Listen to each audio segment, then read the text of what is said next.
Perang dagang antara Amerika Serikat, AS, dan Cina telah menjadi salah satu konflik ekonomi paling signifikan dalam beberapa dekade terakhir. AS di bawah kepemimpinan Donald Trump berusaha untuk mengurangi dominasi Cina dalam perdagangan global dan teknologi. Namun upaya ini seringkali justru menjadi bumerang bagi AS sendiri, sementara Cina terus menunjukkan ketahanan dan kemampuan untuk membendung tekanan dari Barat. Berikut adalah analisis mendalam tentang kebijakan AS yang gagal mencapai tujuannya, serta bagaimana Cina merespons dengan strategi yang efektif. 1. Mobil listrik AS tertinggal di balik ambisi Cina. AS telah berusaha untuk mempromosikan industri mobil listriknya melalui insentif fiskal dan kebijakan proteksionis seperti tarif impor yang tinggi untuk mobil listrik Cina. Namun, Cina justru semakin mendominasi pasar global. Perusahaan seperti BYD, NIO, dan XPeng telah menjadi pemain utama di pasar mobil listrik dunia, sementara produsen AS seperti Tesla menghadapi persaingan ketat. Cina juga menguasai rantai pasokan baterai lithium-ion, komponen kunci untuk mobil listrik.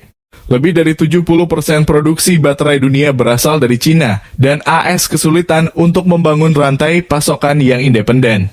Kebijakan AS untuk memblokir impor baterai dari Cina justru memperlambat perkembangan industri mobil listrik domestiknya sendiri. 2. Chip semikonduktor, larangan ekspor yang justru memicu inovasi Cina. AS telah memperlakukan larangan ekspor chip dan teknologi semikonduktor canggih ke Cina melalui kebijakan seperti pembatasan terhadap Huawei dan SMIC atau Semiconductor Manufacturing International Corporation. Tujuannya adalah untuk memperlambat perkembangan teknologi Cina. Namun langkah ini justru memicu Cina untuk berinvestasi besar-besaran dalam pengembangan industri chip domestik. Cina telah mengalokasikan miliaran dolar untuk program Made in China 2025 yang bertujuan untuk mencapai swasembada di bidang semikonduktor. Perusahaan seperti SMIC dan Huawei telah membuat kemajuan signifikan dalam mengembangkan chip buatan lokal. Selain itu, Cina juga meningkatkan kerjasama dengan negara-negara seperti Rusia dan Korea Selatan untuk mengurangi ketergantungan pada teknologi AS. 3. Kecerdasan buatan AI, Cina menjadi pemimpin global. AS telah mencoba membatasi ekspor teknologi AI ke Cina, termasuk pembatasan terhadap perusahaan seperti Sensitime dan McVie. Namun, Cina telah menjadi pemimpin global dalam penelitian dan pengembangan AI. Menurut laporan dari Stanford University, Cina menghasilkan lebih banyak penelitian AI daripada AS dalam beberapa tahun terakhir. Cina juga memanfaatkan AI untuk aplikasi praktis seperti pengawasan massal, logistik, dan layanan keuangan.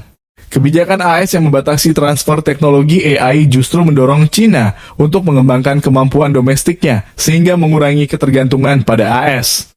4. TikTok larangan yang tak berdampak signifikan. AS telah mencoba melarang TikTok, platform media sosial asal Cina, dengan alasan keamanan nasional. Namun upaya ini tidak berdampak signifikan terhadap Cina.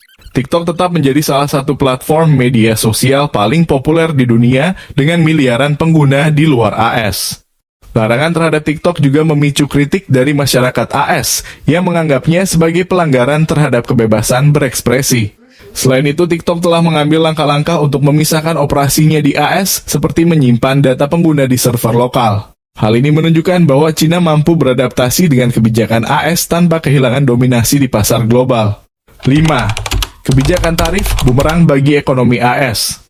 Donald Trump memberlakukan tarif impor tinggi terhadap barang-barang Cina senilai miliaran dolar dengan tujuan mengurangi defisit perdagangan AS. Namun, kebijakan ini justru membebani konsumen dan perusahaan AS yang harus membayar lebih mahal untuk bahan baku dan produk jadi. Cina merespons dengan memberlakukan tarif balasan terhadap produk AS seperti kedelai dan mobil yang sangat merugikan petani dan produsen AS. Selain itu, Cina juga meningkatkan kerjasama dengan negara-negara lain seperti Uni Eropa dan ASEAN untuk mengurangi ketergantungan pada pasar AS. 6. Rantai pasokan global, Cina tetap menjadi pusat manufaktur.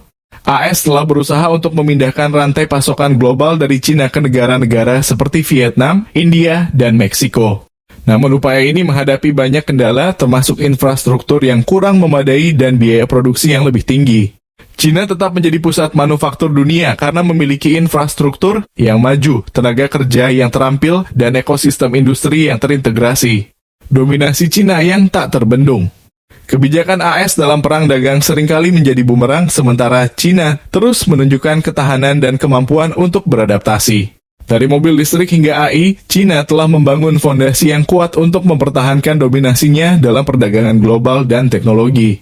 AS perlu mengkaji ulang strateginya jika ingin bersaing secara efektif dengan China di masa depan.